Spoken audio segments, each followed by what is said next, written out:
جب وہ وہاں پر خطاب کر رہا تھا۔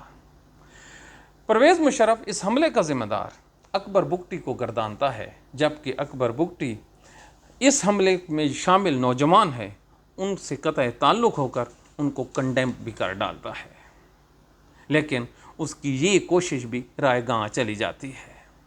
پھر کیا ہوتا ہے، اکبر بگٹی کو ایک لائیو تھریٹ دیتا ہے پرویز مشرف کہ ہم آپ کو ایسا میزائل ماریں گے کہ آپ کو پتہ ہی نہیں چلے گا۔ پھر ایک فوجی آپریشن ہوتا ہے، اس میں میزائل داغے جاتے ہیں اور 26 اگست سن 2006 کو اکبر بگٹی کو شہید کر دیا جاتا ہے۔ یاد رکھیے، ہم اس کو شہید بھی کہہ رہے ہیں، محب وطن بھی کہہ رہے ہیں، اور اللہ تعالیٰ سے اس کی مغفرت کی دعا بھی کر رہے ہیں۔ اس کے بعد اس کی لاش کا بہت بڑا ایک معمہ کھڑا ہو جاتا ہے۔ اس کے گھر والے اس کی لاش دیکھنا چاہتے ہیں، لیکن بگٹی ایئرپورٹ پر ایک تابوت لایا جاتا ہے جس میں اس کی جو لاش بند ہوتی ہے، لیکن اس کو دیکھنے کی اجازت نہیں ہوتی، نہ ہی اکبر بگٹی کی نماز جنازہ پڑھنے کی لوگوں کو اجازت دی جاتی ہے۔ سیکورٹی کے چند اہلکاروں نے جو لائن میں نظر آتا ہے 10 سے 15 آدمی اس کا نماز جنازہ پڑھتے ہیں، اور اس کے گھر والے اس جنازے میں شریک نہیں ہوتے۔ اب آپ دیکھیے، کوئٹہ ہائی کورٹ میں ایک پٹیشن اس کے گھر والے دائر کرتے ہیں کہ DNA کیا جائے، ان کے باپ کی یہ لاش نہیں ہے، لیکن وہ پٹیشن خارج ہو جاتی ہے۔ آج اسی اکبر بگٹی کی لاش اور اس کے نظریات جو وہاں کے نوجوان ہیں وہ اپنائے ہوئے ہیں، اور پورے صوبے میں شورش برپا ہے۔ اب آپ سوچئے، اتنے بڑے صوبے میں شورش کا موجود ہونا، اور اس کے پیچھے کس کی حکمت عملی ہے؟ یہ پاکستان ہے۔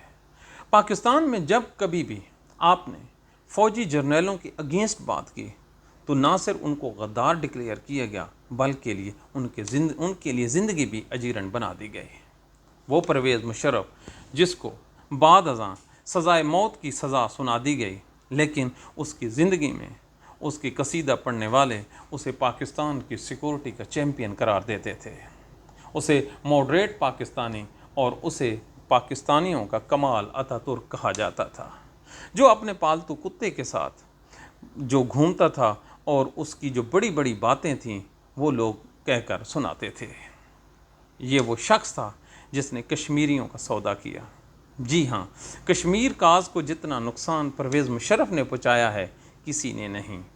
اس سے پہلے کشمیر میں لوگ آتے جاتے تھے اور وہاں پر ایک آزادی کی تحریک تھی جس سے انڈیا انتہائی سخت پریشان تھا۔ پاکستانیوں اس شخص نے انڈیا کی مدد کرتے ہوئے انہیں اجازت دی کہ وہ لائن آف کنٹرول پر باڑ لگا لیں۔ جب انہوں نے باڑ لگائی تو اس میں انہوں نے کرنٹ چھوڑ دیا، اور پھر وہ جو حق خود ارادیت کے مجاہدین تھے ان کے لیے ناممکن ہو گیا کہ وہ اس باڑ کو کراس کرتے۔ لہٰذا جس روز یہ باڑ لگی عین اسی روز انڈیا نے سکھ کا سانس لیا۔ تو انڈیا کو سکھ کا سانس دینے والا پاکستان کا یہ فوجی جنرل تھا۔ پاکستان کے فوجیوں نے جب بھی اس ملک کے اقتدار پر قبضہ کیا، اس کے جو رزلٹ ہیں انتہائی ہولناک نکلے ہیں۔ تو پھر کیوں نہ ہم بار بار یہ کہیں کہ اس ملک کی سالمیت اس ملک کے سیاستدانوں اور سویلین کے ہاتھ میں محفوظ ہے۔ آرمی کا صرف اور صرف کام ہے اس ملک کی سرحدوں کی حفاظت کرنا، ان کے بس کا روگ بھی نہیں ہے۔ اب پھر جنرل عاصم منیر اور عمران خان کے درمیان ایک جو مہا کانفلکٹ چل رہا ہے، اس کے مطابق پاکستان کا مقبول ترین لیڈر جیل میں بند ہے، اور اس ملک کا فوج جو آرمی چیف ہے وہ ایکسٹینشن لینے کے چکر میں ہے۔ اگر کوئی یہ بات کہے کہ جناب ریٹائرمنٹ کے بعد آپ گھر چلے گئے تو وہ آدمی غدار، اس کی زندگی اور جو ہے حب الوطنی اس پر کوسچن مارکس کھڑے ہو جاتے ہیں۔ تو کیا یہ جو ہم نے ماضی میں آپ کو مثال دی ہے اکبر بگٹی کی، اگر سیاست دانوں کی اس وقت بات مان لی جاتی اور پرویز مشرف اقتدار پر قبضہ نہ کرتا تو آپ سوچئے بلوچستان میں یہ جو شورش ہے یہ چلتی؟ یہ بالکل نہ چلتی۔ بلکہ اپنی موت آپ مر چکی ہوتی اور اس سیاستدانوں کی جگہ آج 20 اور سیاستدان پیدا ہو چکے ہوتے جو ان کی جگہ لینے کے لیے تیار ہوتے. لیکن ہائے شومئی قسمت پاکستانیوں کی کہ پاکستان کے فوجی حکمرانوں نے محض اپنے اقتدار کے لیے اس ملک میں سیاست کا ہمیشہ سے گلا گھوٹا ہے. اب بھی وقت ہے. بلوچستان کے معاملات اتنے خراب ہو چکے ہیں کہ آپ سوچ بھی نہیں سکتے. تو پھر کیوں نہ اس کے حل کی طرف چلا جائے. بقول سید مشاہد حسین بہت ہی میچیور آدمی ہے. اس نے کہا ہے اب بھی حل ممکن ہے، لیکن یہ ہے کہ سیاست کو وہاں پر فروغ دیا جائے. لیکن یہ بات طے رہے کہ وہاں پر پی ٹی آئی جو سیاسی جماعت ہے اگر وہ جلسہ کرتی ہے اور وہ جلسہ کرنے کے بعد پاکستان زندہ باد کا نعرہ لگانا چاہتی ہے تو وہاں پر کریک ڈاؤن ہو جاتا ہے. تو پھر کیوں ہم بار بار ان کو اس طرف دھکیل رہے ہیں جہاں پر بربادی ہے. اب بھی وقت ہے پاکستان میں پاکستانیوں کو گلے لگائیے. ایک اور واقعہ ہم آپ کو بتاتے ہیں کہ یہ جو بلوچستان کے لوگ ہیں یہ اب بھی پاکستان سے پیار کرتے ہیں. اس کے نوجوان بچے بچیاں اب بھی لاہور کے مختلف کالج یونیورسٹیوں میں پڑھتے ہیں. ان کا آپ انٹرویو کریں تو وہ دل سے چاہتے ہیں کہ پاکستان کے ساتھ وہ رہیں اور اپنا رول پلے کریں، لیکن وہ یہ بھی کہتے ہیں کہ ان کا فیوچر اس ملک میں کیا ہے. وہ ووٹ ڈال نہیں سکتے. اگر ووٹ ڈالتے ہیں تو ان کا جو الیکٹڈ ممبر ہے وہ جیتتا نہیں ہے. اگر جیت جائے تو اسے اختیار نہیں ملتے، اور اگر جیت کر اسمبلی میں پہنچ جائے تو اس نمائندے کو بھی اپنا نمائندہ وزیر اعلیٰ وزیر داخلہ مقرر کرنے کا اختیار نہیں ہوتا. وہ کہتے ہیں ہماری زمینوں پر زبردستی قبضہ کر لیا گیا ہے. وہ گوادر کی بات کرتے ہیں. ہائے وہ گوادر جو اکبر بگٹی کے کہنے پر سن 50 میں پاکستان کے سویلین وزیر اعلیٰ فیروز لون نے خریدا تھا. ایسے نایاب ہیرے ہم نے کھو ڈالے ہیں.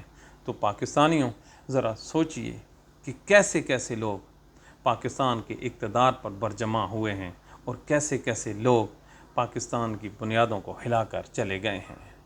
مرنے والوں کو تو ہم کچھ نہیں کہہ سکتے، لیکن جو زندہ ہیں ان سے ہاتھ باندھ کر یہ ریکویسٹ ہے کہ خدا کے لیے پاکستان میں انصاف کیجئے.